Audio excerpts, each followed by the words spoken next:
do you think that in the pro days cycle, a lot can change? Like from the, is it only, confirming what some of these teams or what you or other scouts have already thought? Or is there real like shifting and movement that can happen in terms of that stage in the process? It's silly to say, but there is going to be shifting and moving. And I'll give you an example. Like we saw CJ, Bryce, Will, and then Anthony in that order. And Bryce, Rick, and I both agreed probably had the best pro day. CJ was 1B, and then Anthony, and then Will. And I think what happened is when you see Will Levis in person, he looks like a linebacker from the waist up. I don't know if you saw those pictures he put on Twitter. They were sort of weird. Like he weighed 224 and he got to 234 or whatever, and he looks jacked in both pictures. But like Rick said, why are you putting that out there? You're supposed to lead a football team. And he didn't interview well from some of the folks I spoke with some of the NFL teams. So that might be a concern. So what happens now, Chip, is that not only you see him in person, you're getting the medicals, you're getting like the psychological evaluations, you're getting all the cognitive testing stuff, and that's all coming in at the same time. And I think that helps paint a picture. But Will Levis looks sort of stiff upper body, whereas Anthony Richardson's rocked up, but he's very fluid. And I describe Bryce Young as probably everything he does is effortless, even though he's 5'10". Anthony Richardson was also effortless in his throws. And all his throws were down the field, by the way, because he struggles with these sort of quick game stuff. But Will felt like everything had to be perfect. And it felt like if he made a mistake, it was going to be an issue. That's the perception. I don't know what he was thinking. And I think that did change some opinions, because afterwards Rick said, I think I'm not as high on Will Levis as I was. And after the Anthony Richardson pro day, I said, so do you think Anthony's going to be a top 10 pick? And Rick, because Rick's old school and he's like, experience, size, all that other stuff. He goes, I think he might be a top 5 pick. So it does affect you fairly or not, because at the end of the day, it's just a pro day. And the issues with Anthony is lack of experience and how does he get through his reads. And at a pro day, who the hell knows, right?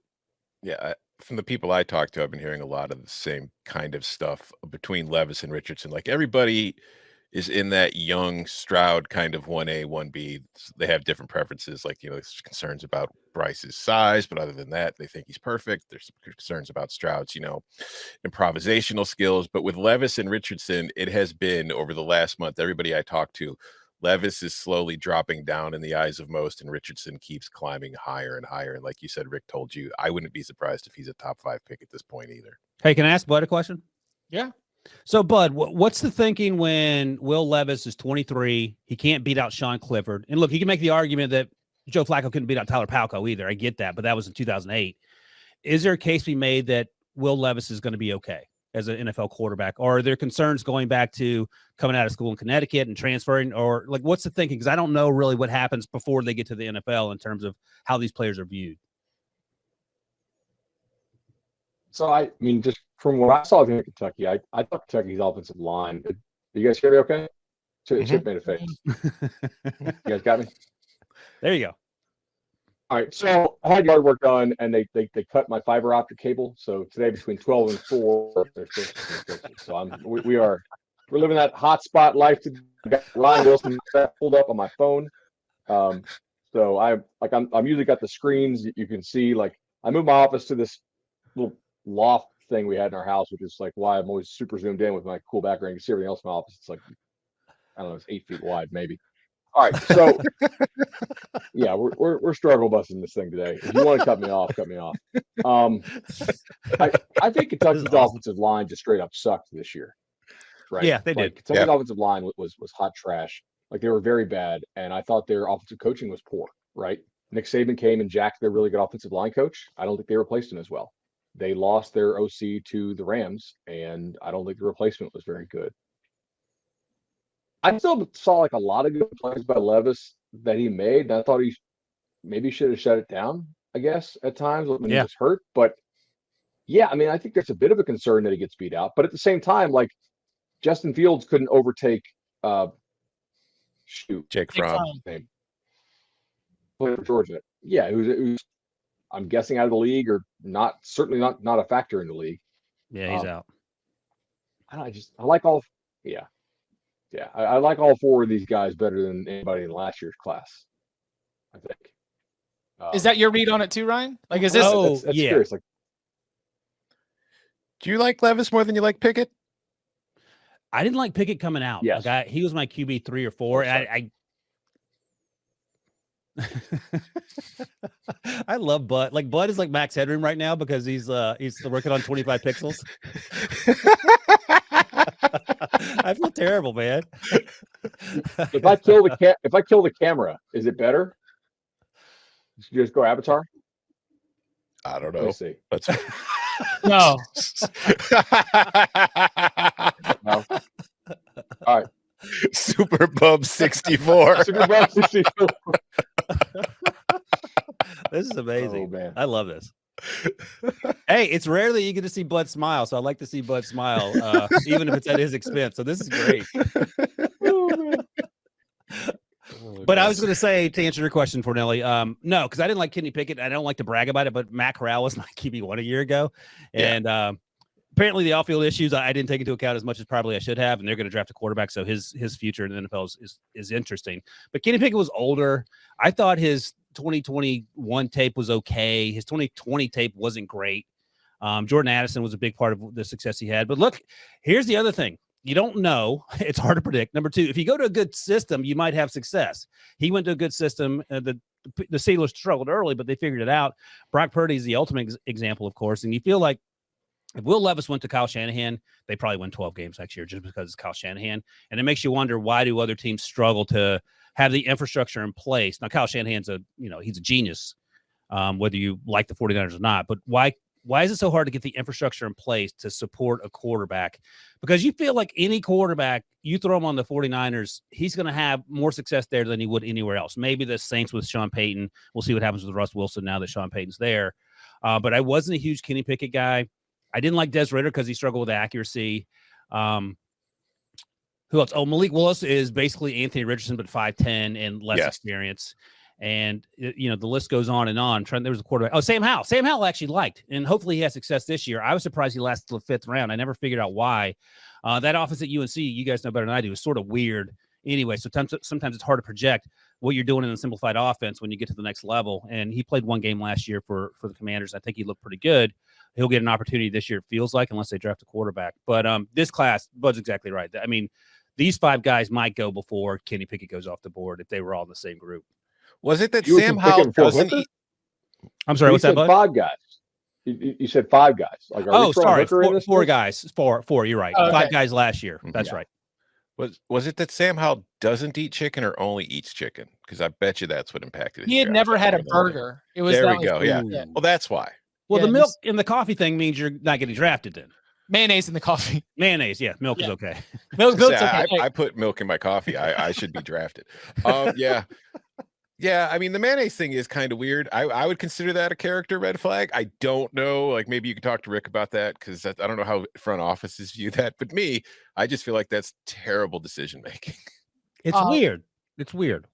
It's a cream. And sometimes you add mayonnaise to, like, other food items. I mean, how does chicken salad get creamy, huh? It's with some Duke's mayonnaise, all right? So do you put mayonnaise in What do your you mean, coffee? Is that cream? what we're learning?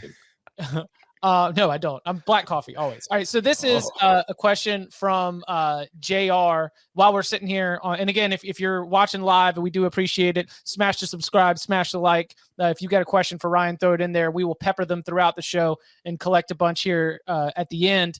Since we are talking about quarterbacks, and since you had that great point about the fit and what you step into, who are not necessarily who's going to pick these quarterbacks, but what are some places that would be good fits for some of these top quarterbacks, a CJ Stroud, a Bryce Young, Will Levis, and otherwise? If all was equal and we were drafted from scratch just with coaching staffs and systems, who do you think would be some good fits for these guys? Well, the easy answer, and you can stick any name you want, like picking 5 are the Seattle Seahawks because they got that pick from Denver because of Russ Wilson. Picking 6 are Detroit Lions for the Matthew Stafford trade. And even pick 7 are Las Vegas and Josh McDaniels. Any of those picks seem to make sense. Seattle and Detroit, because those are actually established football teams. They lean on the run game. They have coaching staffs that aren't going anywhere, front offices that aren't going anywhere. And you can go there. And even Anthony Richardson isn't even mentioned here, but you can go to Seattle and sit for a year, and there's no stress to be pushed out there. Because what happens, I mean, Zach Wilson is sort of an example. Like, maybe he shouldn't have been drafted so high. That's another example. I bring it to Spielman all the time. I was like, you went to that pro day and you fell in love because he did all those crazy things. And Rick always says, here's what happened. So he was making all these off-platform throws, and they were great, and the arm strength, yada, yada, yada. But the issue is when you're playing at BYU, and playing that level of talent, it's a huge step up when you go into the NFL and guys are trying to run you down and you're not able to play inside a system. But in terms of whether it's Stroud, Young, or Levis, like Seattle, easy. Detroit, easy, because you sit behind Jared Goff for a year or two.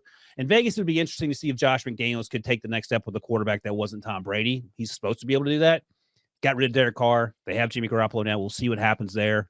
I mean, the Eagles aren't drafting a quarterback. The Titans, I have concerns about the direction they're going. I say that every year because it's unclear. I think Mike Vrabel's a great coach, but it feels like there's no real cohesive plan other than let Derrick Henry do damage and let Ryan Tannehill not turn the ball over until he does in January.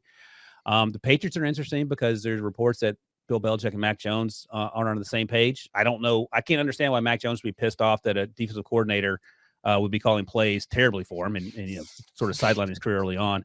But those would be some early landing spots. Like the Buccaneers pick 19. They're not going to have a chance at maybe Levis is there, but they're not going to have a chance at the first two guys. But I don't even know if they're a good landing spot now because they're going through so much upheaval. But I think the Ravens, I mean, what happens with Lamar? And you can build a running game. Anthony Richardson is a natural fit there just because he could fill in for Lamar. Lamar came out of that pro-style offense at Louisville, and we sometimes forget that. And I think he gets short shrift on that. But I'll just stick with Seattle, Detroit, Las Vegas. They picked 5, 6, and 7. And it's not Houston situation where you have to play right away. It's not a Carolina situation where you have to play right away. And there are a lot of questions because both those teams only managed 3 wins last year. I do think, like you mentioned, Josh McDaniels. I do think of these quarterbacks, since we're talking fits, I think Stroud is the most Josh McDaniels QB. I just don't think there's any way in hell he falls to them unless they trade up. Yeah. And so you have to trade to 3, where the Cardinals currently sit. And then you're still probably going to have to pick from Anthony Richardson and Will Levis. Because I think 1 and 2, whatever your favorite flavor of ice cream is going to be CJ Stroud or Bryce Young. And like Bryce Young, to me, I don't know how you guys feel like this watching him over the last 2 years. I think he's the best quarterback to come out of Alabama the last 3 quarterbacks, Tua and Mac. He did it with fewer playmakers around him. And I don't want to oversell this, but I'm trying to think, who was a better quarterback the last 5 years? I mean, Trevor, I guess. Like, Trevor's last year wasn't great, by the way. It was okay. It wasn't like lights out. But I mean, if Bryce Young is 6'2", 205, nobody's questioning who the first pick of the draft like is. Joe Burrow is number 1. I would put Joe Burrow number 1. I would have a conversation about Bryce and Trevor. I don't know how you guys feel because you watched that a lot more closely than I did. He won 29 straight games. Yeah, but the last year, like his last season, the first 6 games, he played pretty crappy. Like I was at the Syracuse game here, and he was like, I was like, all right. I mean, come on. We've talked about it a lot on this show, though. That offense he was in. Yeah, fair enough. It was Trevor Lawrence was covering up a lot of just basic, vanilla, predictable aspects of that offense. Okay, so let's say Joe Burrow, Trevor Lawrence. Is it then Bryce, or is there someone else that I'm missing? Last 5 years. I mean, like Fields at Ohio State was pretty phenomenal. Yeah, like he's dealing with honestly like the same things that we were saying about CJ Stroud, where it's like, oh, you only play 2 to 3 games a year. You know what? How much stock can we put in the fact that you had like 4 passing touchdowns and 1 rushing touchdown against Northwestern? Like we can't. Right. What are we going to do with that? But Fields not over Bryce, but I think Fields would probably be in that conversation as well from the last couple of years. Okay, no, that's fair. I'm not going to push back on that.